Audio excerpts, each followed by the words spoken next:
যুব কেন্দ্রের উদ্যোগে পূর্ব বর্ধমান জেলা পুলিশ এবং প্রজ্ঞামহল যুবক সংঘের সহযোগিতায় পালিত হলো রোড সেফটি সচেতনতা অনুষ্ঠান। শুক্রবার এই অনুষ্ঠানটি হয় বীরহাটা ট্রাফিক অফিসে।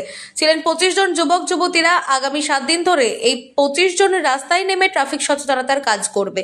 এদিন ওসি চিন্ময় বন্দ্যোপাধ্যায় সচেতনতার পাঠ দেন। ছিলেন এএসআই কৌশিক পাল, চাইল্ড ওয়েলফেয়ার কমিটির সদস্য সৌভিক বিশ্বাস, উদ্যোক্তা শরৎ কোলে। বলেন, পথ নিরাপত্তা জোরদার করা, দুর্ঘটনা কমানোর জন্যই এই কর্মসূচি আগামী 7 দিন চলবে।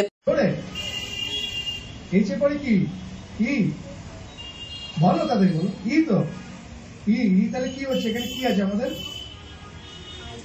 চোখ, তাই তো। তারপরে কি হচ্ছে এল, এল ফর আমরা সুন্দর করে লিপস্টিক লাগাই, তাই না, কি হলো লিপ। তারপরে কি এম, এম ফর মাউথ। আর হ্যাঁ এইচ ই এল, এল ই কি, ই ফর আরেকটা কি হচ্ছে ইয়ার, তাই তো। আই হলো ইয়ার হলো। তারপর আর লাস্ট তারা আয়োজিত এই প্রোগ্রামে রোড সেফটির ব্যাপারে একটা প্রোগ্রাম আজকে রাখা। এটি আজ থেকে নিয়ে 7 দিন ধরে চলবে। আমাদের ভলেন্টিয়ার যারা আছে, তারা ট্রাফিক পুলিশ যারা আছে, ট্রাফিক যারা আছে, তাদের সাথে মিলে 7 দিন অবধি তারা কিন্তু কাজ শিখবে, কীভাবে ট্রাফিকের কাজগুলো করা যায় এবং মানুষদের মধ্যে অ্যাওয়ারনেস করবে, যাতে তারা রোড সেফটি আরও কীভাবে ভালো করে পালন করে চলবে। এটা নিয়ে আজকে আলোচনা করা হলো এবং আজকে থেকে 7 দিন 23 তারিখ এটা চলবে।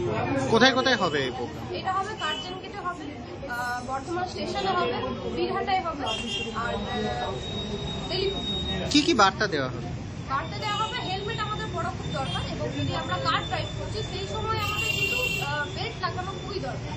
আর সবসময় যেগুলো ডকুমেন্ট এগুলো সবসময় ক্যারি করা দরকার। এগুলো নিয়ে বার্তা দেওয়া হবে। কারা এই আজকে অনুষ্ঠানটা কোথায় হলো? আজকে অনুষ্ঠানটা হয়েছে এটা বর্ধমান সদর ট্রাফিক বীরহাটায় যে অফিসটা আছে।